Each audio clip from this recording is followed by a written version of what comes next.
The Sharks get a point, but they lose it in the shootout. We'll break down the two games in Anaheim, getting 3 of 4 points. That's a good thing, maybe. Let's talk about it right now on Teal Town After Dark.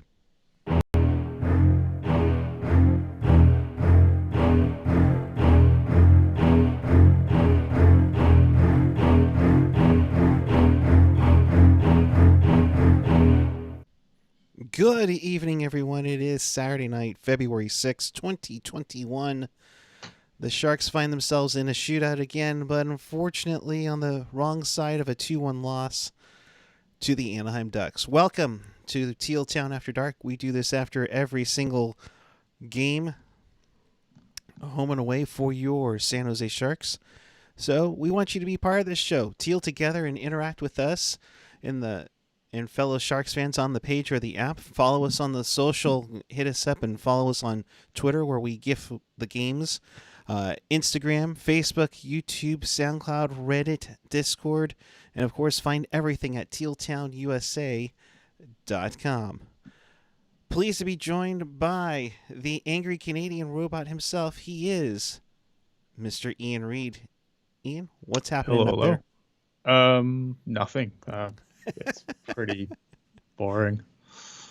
Wow. Same thing is happening everywhere else, not a whole lot. But you're doing good. The family's doing all right. Yeah, we're doing all right. Excellent. Let's get to some of the chat before we break down this game. There's not a whole lot to break down in this game to break down, but definitely some love for Devin Dubnyk on this night. Gooey Dubnyk got Matt Kane tonight. Ricky saying he looked good into the shootout. You Raphael Snit. This feels like quicksand. No matter how we fight, we keep going down. Dubnyk is playing better games. Jones is light years better at OT in the shootout. Gotcha. We will talk about that OT in a little bit. Patrick Tyler, ooh boy, this is almost a carbon copy of last year. Choo Train, Dubnyk is the only reason why we got a point. The refs were atrocious. We'll touch on the officiating just for a little bit on here. I would love to know why Ferraro was not on the ice over T, but the Swedish answer was, oh boy. And so, it is what it is. And with that, and of course, a lot of people are, getting on EK65 on this one. So let's chat it down. 11 seconds in. I mean, it's the third quickest goal in Sharks franchise history. Logan Couture gets his fifth, just crashing the net. From Ferraro and Kane to get things going 1-0. You're like, all right, Ian, here we go. 1-0, 11 seconds in. Let's keep going and let's get things happening today. Yeah, I mean, it's they took advantage of a broken play in the defensive zone, and it ends up going in the net, which is good. I mean, sometimes you need goals like that to get started. Unfortunately, kind of just it went downhill from there, and I'm not trying to be too overly dramatic over this game, because whatever, it's not a game worth getting overly dramatic about. But they just they didn't really do anything with that. They immediately take a penalty.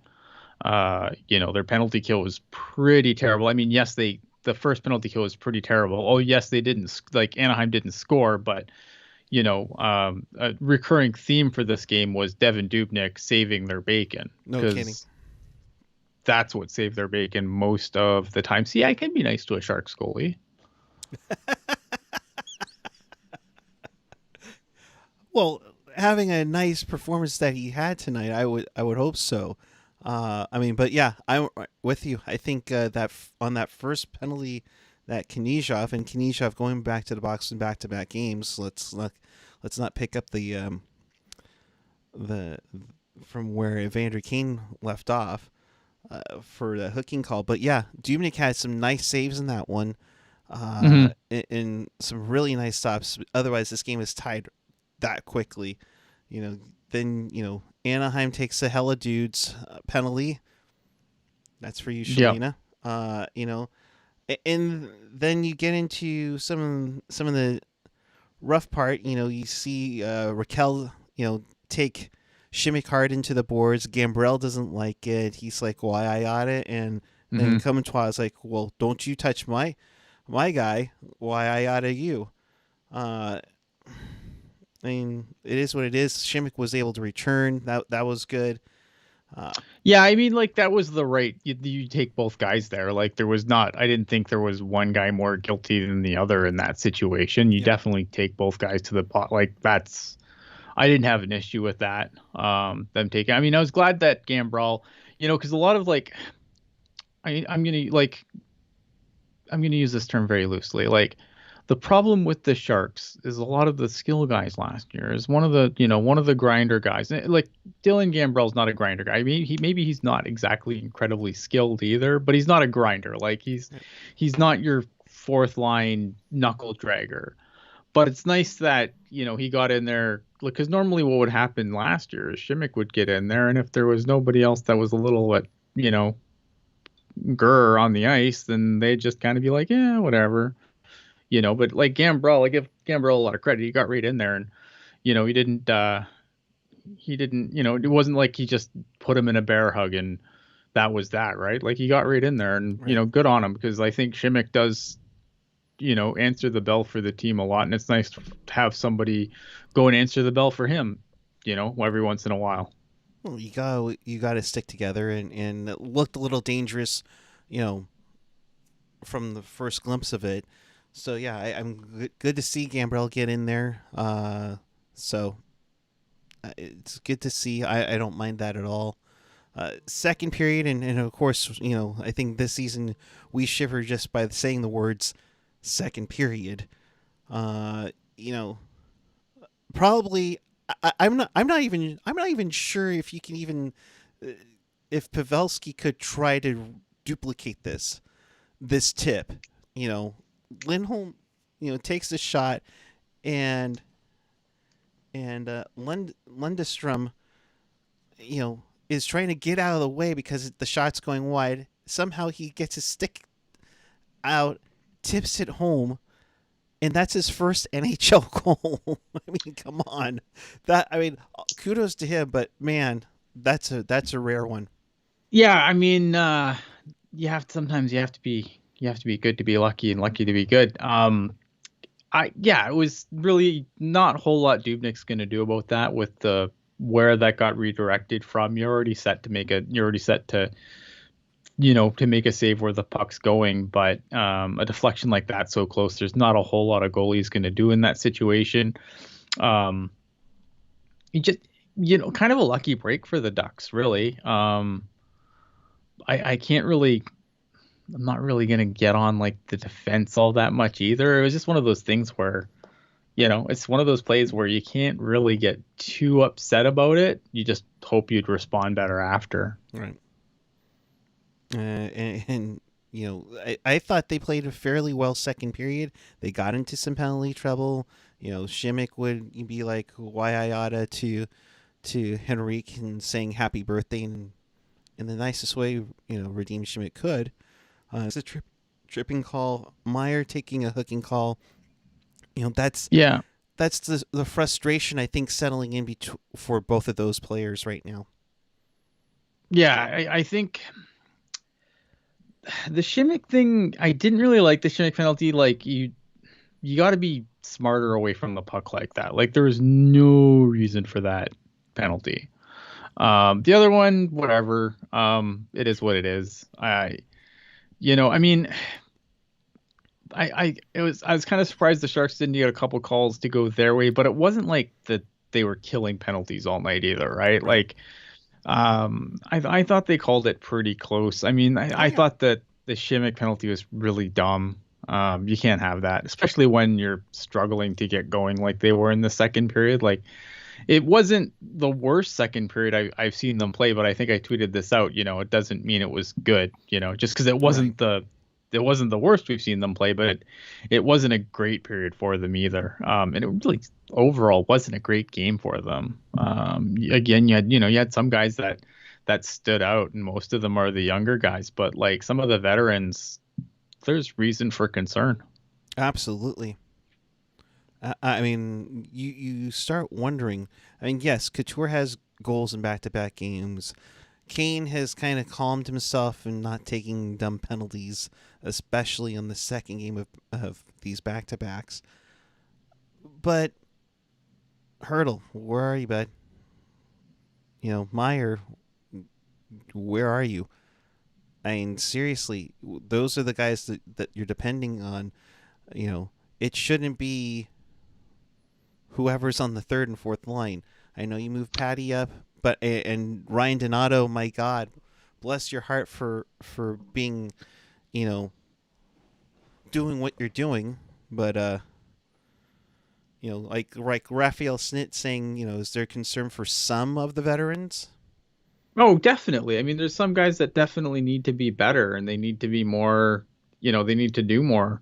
My concern is it really feels like, and I know this is going to get me some heat, but I really don't care.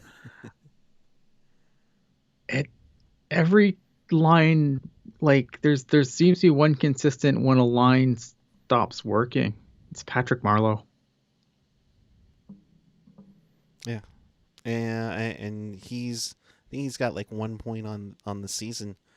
Um, And I know, and I look at, I understand that people have an affection for Patrick Marleau, but like, I just, it's kind of interesting that Hurdle completely becomes invisible. I'm not saying it's all Marlowe's fault, but there's got to be something to it, and I would love a deep dive on the underlying numbers for to see if there's something there because I just feel like you know what I mean, like I'm not trying to make excuses for Hurdle because I think Hurdle does have to be better, but it's but he's been far worse since Marlowe's been put on his line than he was before. yeah, And Timo Meyer hasn't been fantastic either. He needs to start shooting more. yeah. I think a lot of them start shooting more. I mean, Denver Doyle, Timo Meyer, 1 goal in 11 games. Uh, I mean, I think even Brett Hedican was getting on EK65 for not shooting. That he's passing the puck way too much. That he's got a great shot. Why isn't he using it? Uh, Hmm. it's if we were in the media call right now, I'd be like, okay, so are you looking for shots? Are they not there? Is something going on for you not taking those chances? It's yeah, and it's problematic because here's the problem with Timo Meyer. Timo Meyer, like as he as he's developed as an NHL player, like when he first started, like especially in the AHL, like he would just shoot everything, which you don't want that either because like you want to like make sure you have a decent. But I feel like he's gone too far the other way now. Like he's just not like before. He'd just take every shot, whether the shot was there or not, and now he's not taking enough. Like I wish he would find that balance. But he's not the only guy on the team that needs to find that balance. I mean, if you look at the what's the turnover numbers like? Stupid high for the Sharks tonight. Like, so, I mean, that extra pass is not just a Timo Meyer problem; it's a team problem, and it Yeah. like, it's got to be systematic. You got to think. It's you makes you wonder if there is if they're going for the finesse play, and I think I said this to Landy last night. If they're going with the finesse play as opposed to just trying to find a way to score. Like, I mean, look at the goal that Couture scored tonight. It was a nice crashing the net goal. Hmm. I mean, it doesn't have to be pretty. It just needs to get in. Oh, for sure, You know. for sure. Yeah, and I'm reading in the chat here just about Marlowe, and it's like obviously look at I we all know why Marlowe's here, right? Because he's up for the all-time record, and when the season started, you hoped that you were going to have people in the arena. You knew that like the Sharks entered the season, they had to know this team wasn't good. Like they were going to need, if fans were able to come into the building at some point, they're going to need reasons to sell tickets. And you know, being at that game where Marlowe plays, the game that breaks the record is would probably be a good seller for them. But it is what it is. Yeah. No, but you're right. And Kevin mentioning, the finesse plays is literally the only play LeBanc goes for.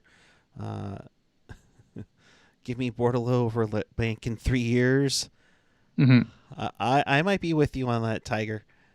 I know you guys have been watching that in the Discord and been commenting that on the Discord about Bordelot at Michigan.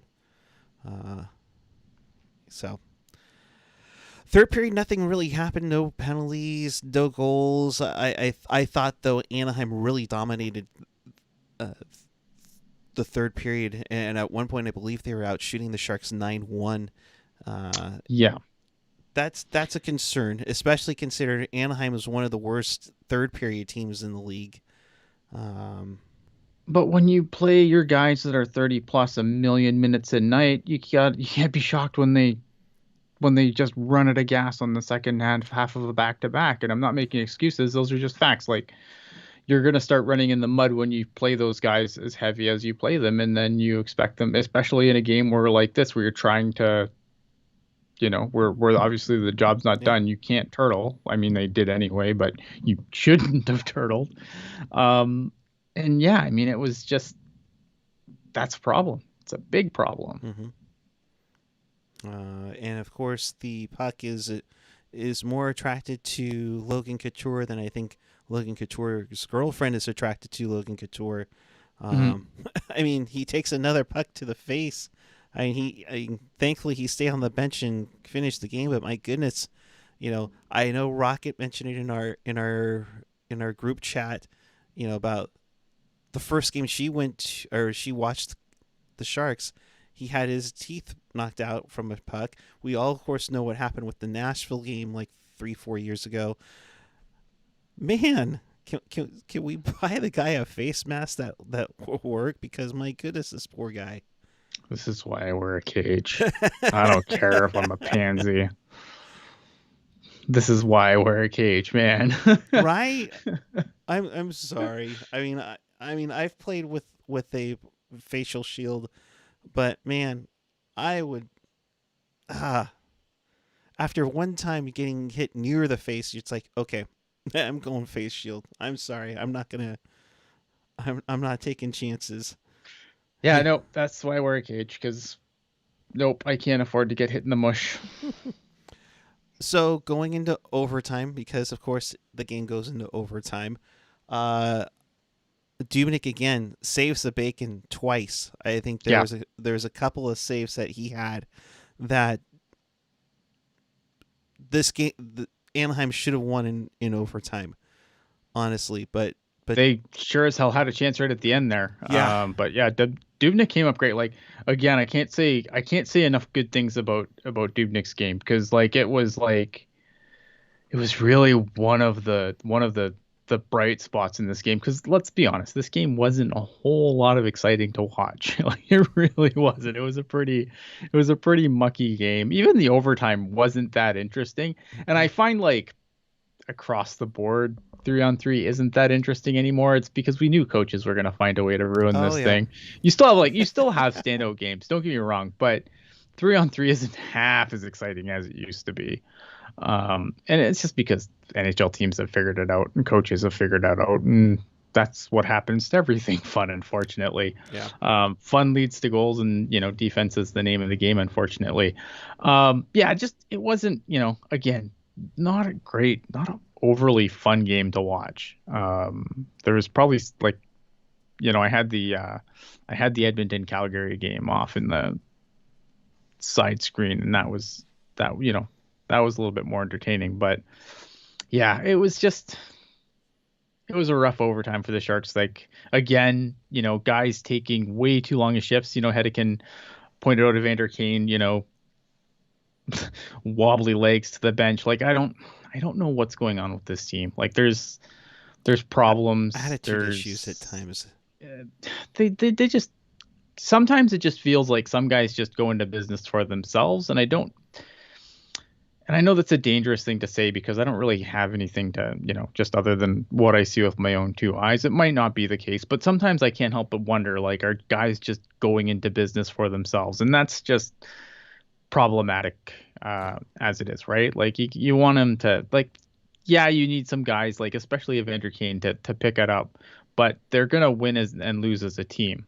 And so you'd like to see them, especially in situations like that, Yeah. rely on the next guy up a little bit more, instead of being out there and then getting caught out there completely dead tired. That's a lot of ice to cover 3-on-3. Mhm. Um, it's a lot of ice to cover. It's really easy to get really tired really quick. It's not something you want to do. So I don't know. It wasn't a great third period, but you want to see less of the selfish, stupid stuff like taking too long shifts or, trying to dance through 800 guys by yourself, and just a lot of the stuff we've seen so far this season. Yeah. Absolutely. It would go into a shootout. Unfortunately, Dubnik would get scored upon twice. Sharks only get Ryan Donato with some silky, dirty moves with some silky mitts to get things going for them, but unfortunately, it wasn't enough. The Sharks lose this one in the shootout, 2-1. They are now 4-5-1 on the season. They get a point, so they go to 9. Yay! Yeah, like I don't know. um, yeah, like I don't know. Look at the first shootout goal, the Troy Terry goal. That was a nice goal. Yeah. That was just a nice move by Troy Terry. I don't really fault Dubnyk on that one. The shootout winner though, not great. Ryan Donato just there's another guy, like, there's been a couple of bright spots for this team. For as much flack as I have unloaded at Doug Wilson over the past year and a half, um, credit where credit's due. The Donato was a shrewd pickup. He's been really good so far. I thought Nizev, or whatever the hell his name is, he's I wasn't like too excited about him at first, but I think he's kind of settled in a little bit. I still think like he's a guy. He's a guy from the Guy Factory, um, Yeah. but I think he's settled in. He's settled in a little bit, and I don't like.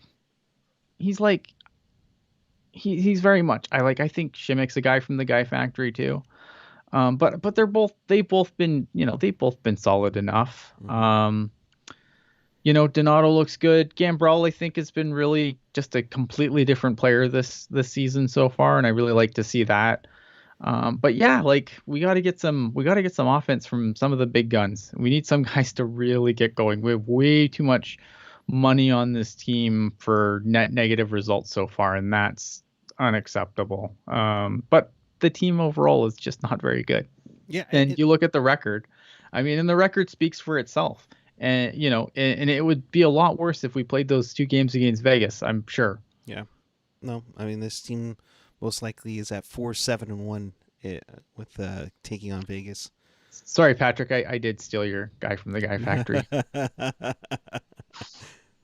Yeah, I mean it's crazy. Raphael Snit. I gotta be honest, I thought Donato would be just another guy, but has been a surprise.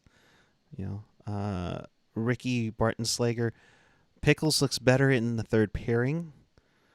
You know, Pickles, yeah, Pickles. I love Pickles, but man, that like it's funny because like people will be like, well, what about this contract? What about that contract? That's the one that's looking the worst right now, unfortunately. Yeah, I mean, look at you gotta start moving guys around. Unfortunately, I think Mark Edward Vlasic needs to be better. I don't, he hasn't been great. Like, but again, a lot of the veterans have to be better. Like this team has to be better, and I don't know how much better it can be, and that's the real scary part because I don't, it's not a very good team, unfortunately. yeah, Like, and it's not good. It's just not good, and you can't. You you need everybody, you know, going. You need everybody going. You need Hurdle going. You need Meyer going. You need Couture going. LeBanc, Mhm. where the heck are you?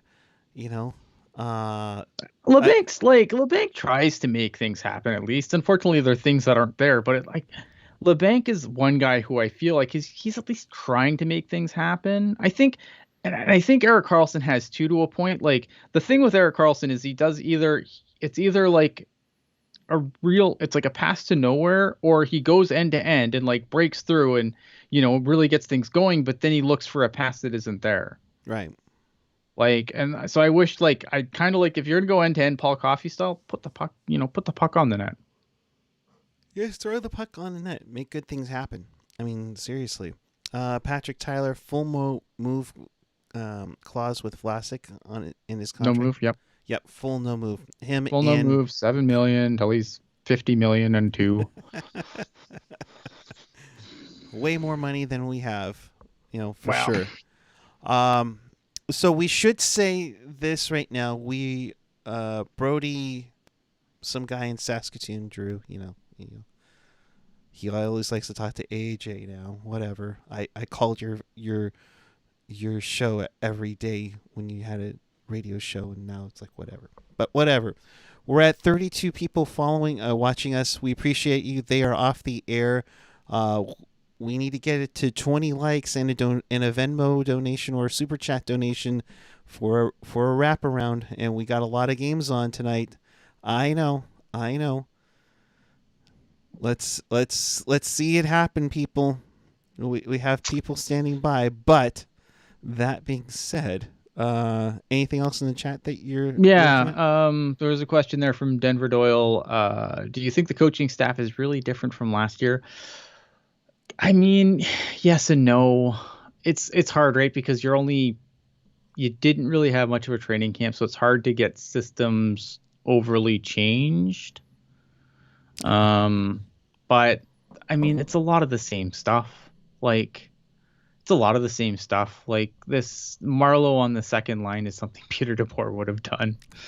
Um, and I don't, I like, I again, I don't think Marlowe's been a net positive on any line he's been on so far. Yeah. But it's totally something that you would have seen last year before Peter DeBoer was let go. It's hard though, because like, I think a lot of coaches are more the same than they are different, and they don't have a whole lot to work with, unfortunately, right now. Yeah, no kidding. So, well, have not reached that point yet. So, Kevin Lacey, if you are on the Skype call, let's get you on here to get ready to talk about the San Jose Barracuda. Oh yeah, there you are. Let's add you into this. See what you got going on. Maybe.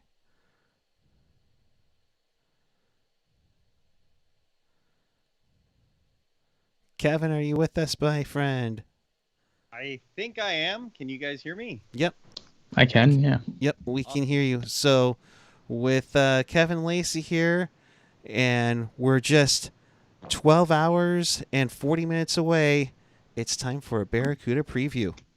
Ooh, Barracuda!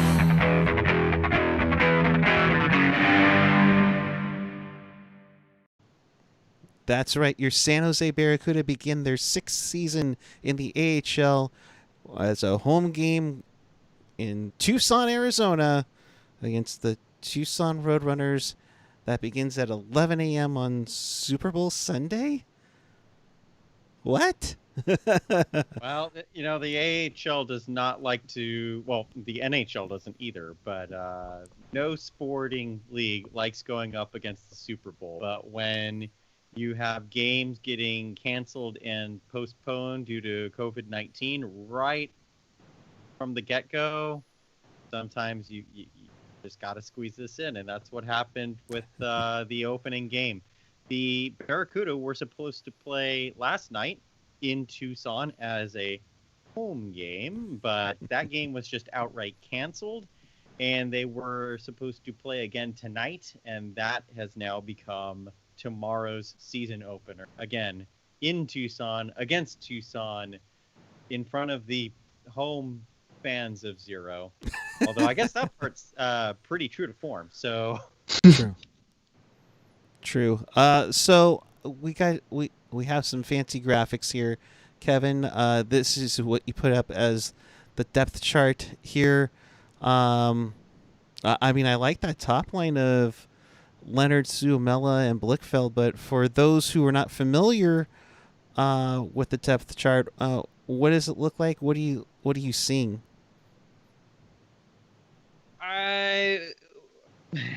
So this depth chart that I posted earlier this evening is one that it's not necessarily a lines breakdown, although I think it is pretty similar to what the lines will be here on opening night.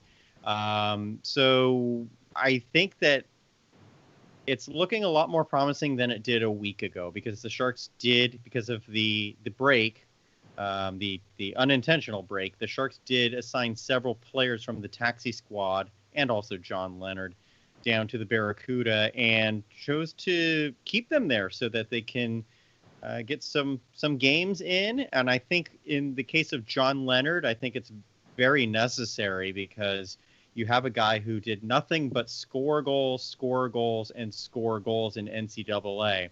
I think I've been the only person on Teal Town to say he absolutely should not be on the Sharks roster. And what did he do? He put up 0 goals in 7 games. And he looked good, but when you're a goal scorer and that's all you know how to do, when you go 7 games without a goal, that's going to affect your confidence. So I'm happy to see John Leonard where I believe he belongs, in the AHL, where he can get some pro reps, get some confidence under his belt, so that when it is his time to rejoin the Sharks, he'll be ready. He'll be a much better player, in my opinion, in his next go around. So putting him with some talented players, like a playmaker like Antti Suomela, former Liga in Finland player of the year, and also Joachim Blichfeld, who is a pure sniper and kind of like the mini Marcus Sorensen in a way. I think that's going to be a good line, if that is a line. And then kind of rounding out that forward group as well, the key names I'm sure Ian is really intrigued on is Ozzy Weissblatt, Tristan Robbins, got Brandon Coe in there, 3 players from this last draft class. Yep. And because there's technically no junior games going on right now, it's an opportunity for the Sharks to get these guys seeing pro action early. Dylan Hamillock's another one from the 2019 draft class. So it's a very peculiar roster, and that's why you're looking at, in that depth chart, 19 forwards on the roster, because they got a lot of buns in the oven, I guess. Yeah, it's going to be interesting, because like I know the OHL is just on indefinite hiatus right now, because they just don't know what's going to happen as far as when we're going to get out of the stay-at-home order. It could be as soon as this week, but we don't know that for sure. So it's going to be really interesting to see, what they can do. It's hard too, because obviously with the border being shut down, there's 3 teams that might not be able to play at all. The Flint Firebuds, the Saginaw Spirit, and I'm missing the other one. I can't think of it off the top of my head right now, but there's another team in there. Yes, the Erie Otters. Thank you. So there's 3 teams that I don't know if they even have a solution for, if they're just going to make them play on this side of the border or not. I'm not sure. So it's going to be interesting to see what happens, and how long the Barracuda are going to have those extra bodies around, because obviously you want these guys playing. Like, it's going to be a really interesting draft year this year, with so many guys not playing, to see how that affects some draft stocks. It's going to be really interesting to see. And it's dangerous, I feel like, which is not what you want to hear from as a Sharks fan. If the Sharks end up being a top 5 pick, having this kind of dangerous draft class where you're not going to get a true sense of who might be the top, the top couple of guys. Of course, there's Yeah, familiarity, but when if you're you're getting picking maybe one or two, then you've probably got a good idea of what's there. But after that, it's going to get really, really interesting, really, really quick. And the later rounds are going to be a complete. Just I think the later rounds are going to be just more of a more of a roulette wheel spin than they already are. Yeah, definitely. It's a long ways away, but it's never too early to think about it, at the very least. So, I mean, so for me, and granted, guys, I'll be honest. I'm not in too much in the know, and I see Richard Duvall saying that the U.S. teams in the WHL are doing in divisional play only, and it's starting March 29th. Um, So we hope. so we hope. I mean, March 29th, that's crazy. I know there's been talk about moving the draft to later for that sake. What's going on up there? I mean, at this point, I know Calgary had moved the Stockton Heat up to the Saddle Dome. I know the Hitmen play up there as well. That's gonna be 3 teams. I can't see Alberta being too thrilled about that one. I mean, what are you looking at for everything that's going to go down with finding these players? I mean, or is you just going to delay the junior seasons? I mean, I thought I even randomly heard like there might be another tournament that they might try to Who do. knows? Like, there's so much we don't know right now, unfortunately, and like cases are starting to come down again up here, but at the same time, now they're talking about this new variant, and I don't know. Like every time I open my mouth about this stupid virus, I'm always 100%. It goes 100% the other way. So I'm done guessing because I don't know. Like there's so much that's just up in the air right now, and I don't know where the chips are gonna fall. Yeah, and that almost sounds like the last episode of In the Reef, which, if you haven't been subscribed to Teal Town USA, it's never too early to start. On the last Teal Town In the Reef, we were fresh off a COVID-19 outbreak on the Barracuda roster, right. To which I think I set a podcast record for the most I don't knows. Sure. Because I had this scheduled to record last Sunday, and then the COVID-19 outbreak thankfully seems to be have limited to only one player, but it happened the night before, so it was me scrambling and throwing a lot of I don't know. So I know the feeling there, Ian, about we don't know where the chips will fall. I'm very curious to see if there is a major omission from the Barracuda lineup tomorrow morning at 11 a.m.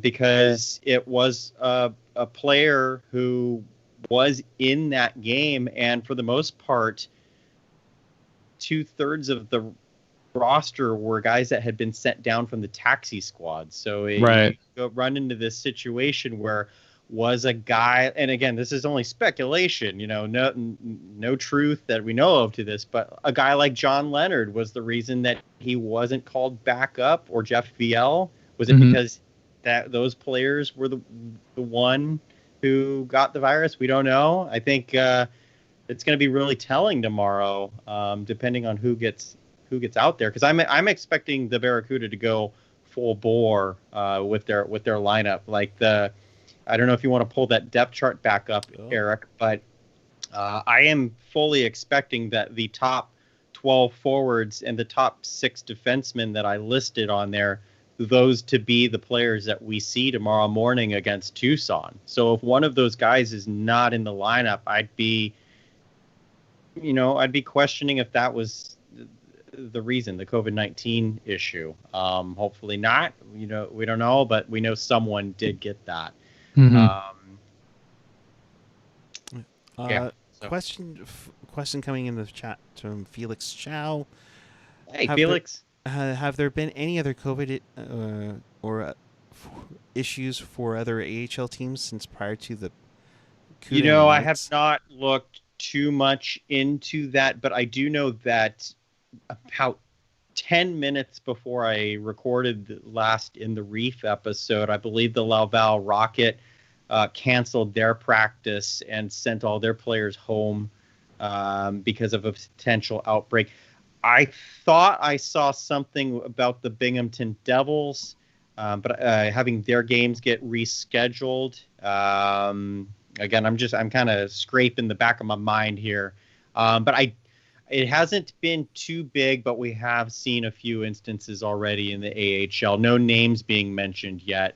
It is, with the season only beginning on Friday, thankfully so far, and hopefully staying the course, we haven't seen any major outbreaks like the NHL has had over the last, especially 2 weeks. But we'll see what happens with that, because the AHL is operating off pretty much the same protocols that the NHL is. So if the NHL is unable to control it, I don't know if the AHL is going to be able to do any better. I would hope so, but we don't know. It'll be tricky for the AHL because of their schedule being like more condensed, like how the games are closer together. Like they'll play like 3 games in 3 nights.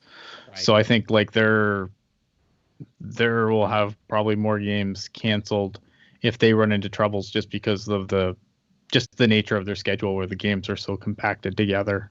And that's a great point, Ian, because talking about the game on Friday, last night's game, it was canceled. It was not postponed. It was straight up canceled. And I think part of that is because the Pacific Division has extra games in hand on some of the other divisions that they can just really cancel games. But that also says to me that the AHL did not leave a whole lot of wiggle room for rescheduling games.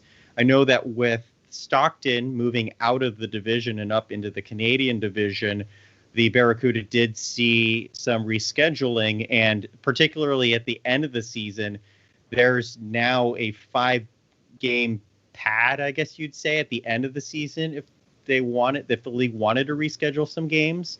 Sure. But I'm surprised to see that the very first game of the AHL season was canceled. So that doesn't say that they're really looking at postponing many more in the future. Well, especially like with some of these teams that have moved into like NHL buildings, right? So it's hard to reschedule when you don't know if you're going to have the building availability that you would normally have in your own smaller rink. Right. And talking about building availability, sorry, Eric, about building availability, I'm a little frustrated with the re-release of the Barracuda schedule because they didn't do it. The league didn't do it in the same format as the original one. So I don't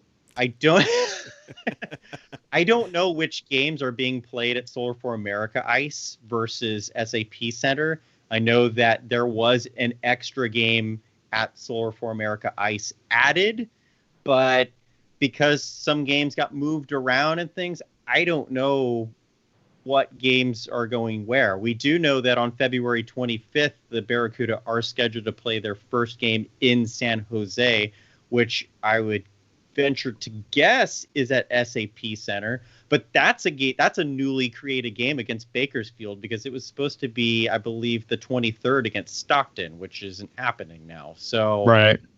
Don't know if that's which venue that's at. And I guess hopefully when we do the next episode of In the Reef, which I think is going to be later this week, guys, we'll have Nick on. Nick and I are ready to get going on that. And I'll ask him if what the Solar for America Ice schedule is looking like. So just quickly looking at it through the Sharks app, the Sharks have a makeup game for Vegas on the 25th at 7:30 at the Shark Tank.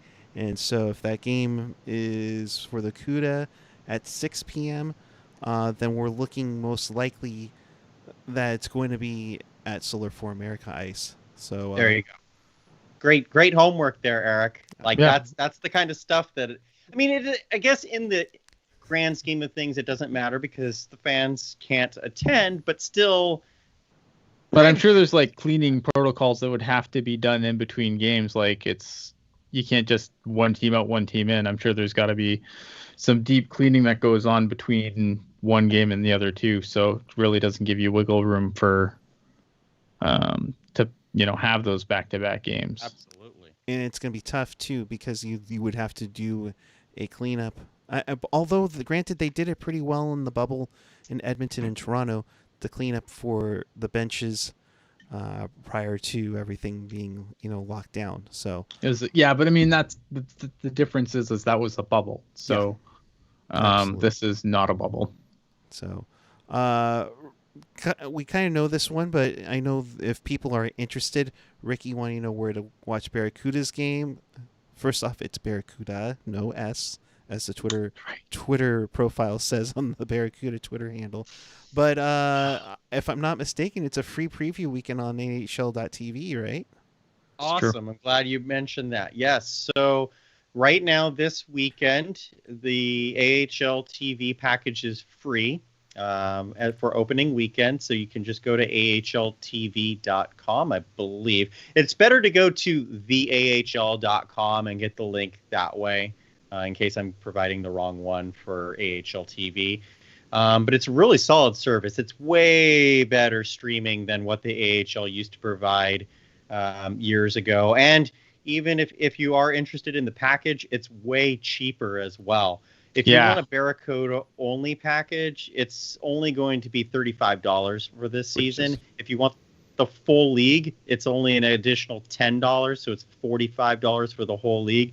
And for returning members, I'm only paying $20 this season for the full AHL package because they gave us a $24 credit at the end of last season because games were canceled. So $20 for the whole AHL for this season, I love it.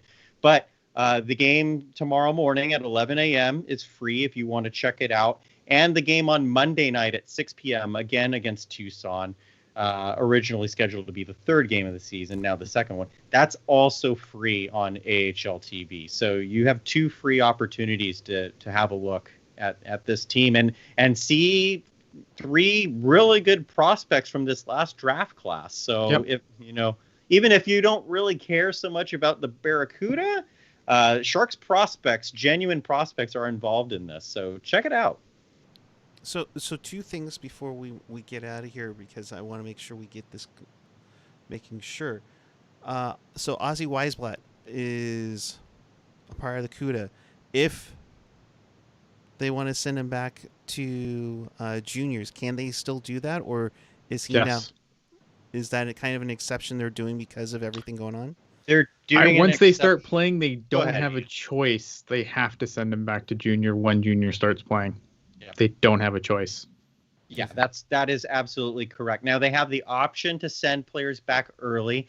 Vlad Kotkov has been sent back to his QMJHL team, St. John. So I put out on my Twitter, I put out the depth chart with him still on it, and then Vince G, hat tip to him, told me that Kotkov just got reassigned. So the graphic you saw here tonight on After Dark is the updated one without him. So if they want to send Weisblatt back early, they can. I think with guys like Weisblatt, with Robbins, and with Coe, you're going to see those guys on the Barracuda for as long as possible, though. Yeah. They'll stretch it out. Oh yeah, because it's just like you'd normally it's just like training camp, right? You always bring your projects up for training camp, and you get them the reps, and then you send them back because you just want to get them practicing how the team practices, and you want to make sure that they're eating right and exercising right, and you want to get all that stuff in, before you send them back to their own team to do the work on their own. Remember Ryan Merkley, his first training camp with the Sharks, one of the comments that he made coming out of that was, I've never been told to weight train and eat like this. Like this is a whole new experience for me. And I was happy, I'm speaking as him, but I was happy to learn that as I go back to junior. Like those are the types of things that Merkley was saying out of his first camp. And Ryan Merkley will be on the team here this year for the duration because he no longer has junior eligibility. I'm expecting interesting things out of Ryan Merkley. I think that Jacob Magna, who was just named captain earlier today, which should be a surprise to no one, I think Jacob Magna and Merkley are going to have a very interesting pairing together. But Magna's the type of guy who I think he complements him well, kind of like Shimmick and Burns in a way. So. Interesting. Good to hear all that stuff. And of course, for the audio, you can hear Nick Nullenberger on the Sharks audio network, and of course, his feed will be on the AHL TV feed. I'm still working on the Nullenberger impression since I can't do Shorthouse. So,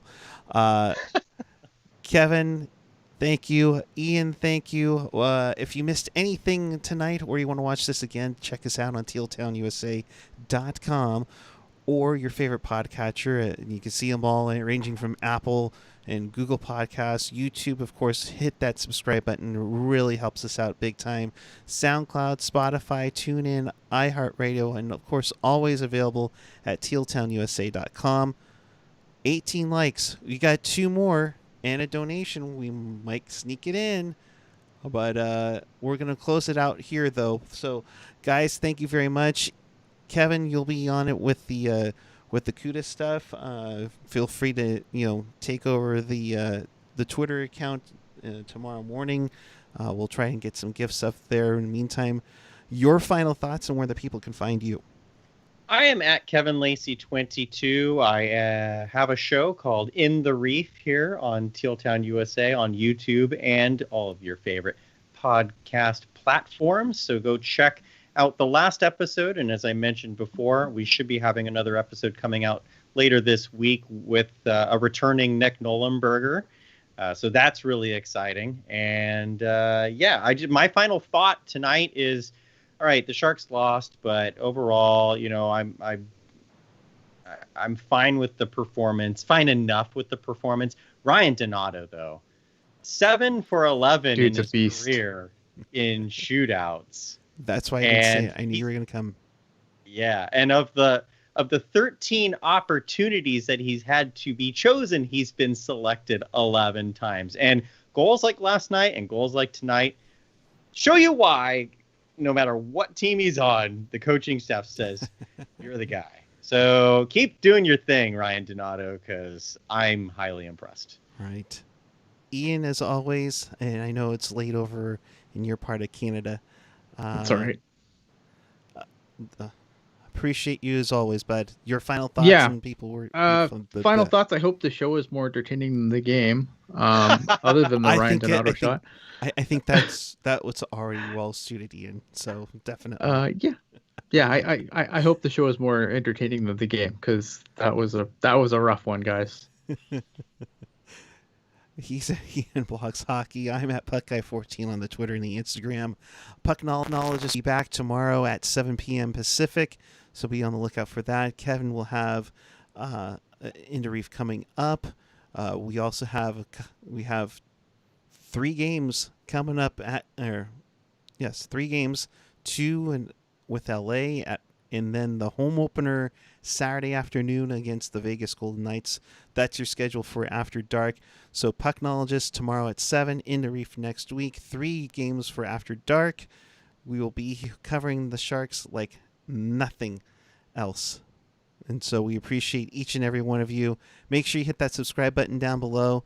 And I'm waiting, just making sure I'm not missing anything. Guys, you want to do it. You know you want to do it. Come on. I do. Oh, shoot. AJ didn't notify me, but Laurel said it. Let's do a wraparound. Have the goddamn common courtesy to give him a reach around. And we're doing the wraparound anyway. There you go. See, we do it for the fans. We do it for Do the it fans. for the fans. All right. Montreal wins. Toffoli, you're supposed to help me out with my fantasy team. Damn it. Coyotes beat the Blues in decent jerseys, 3-1. The Desert Dogs with 2 goals from Chychrun there. Islanders over the Penguins 4-3. You have Eberle with 2 goals there. Penguins D is a mess. Well, yeah, they have Cody Ceci. Fair enough. Third, let's just that's my Tony interjection for. DeAngelo's available for them Oh, there you go. Yikes. The the Leafs win 5-1 over Vancouver. Yikes. Yeah, who Excuse misses Jacob Markstrom now? Yeah. I Sam, can't believe that. Like, I'm gonna interject here for a Go second ahead. because I like interjecting the background. Like, I have been like such an anti Jacob Markstrom guy, but holy shit, do they miss him? Yeah, I am just surprised by that. Super surprised by that. Ceremony native Austin Matthews extends his goal scoring streak in this one. He's up to 10 on the year for that. And Oh, he had a great one too. Sparky, otherwise known to hockey trick as Sploogey. Those jerseys made a comeback tonight. Those jerseys looked so terrible. I've seen worse, but I saw the McDavid highlight killing Markstrom, but for me, it was more the crime was they're wearing those ugly jerseys. Yeah.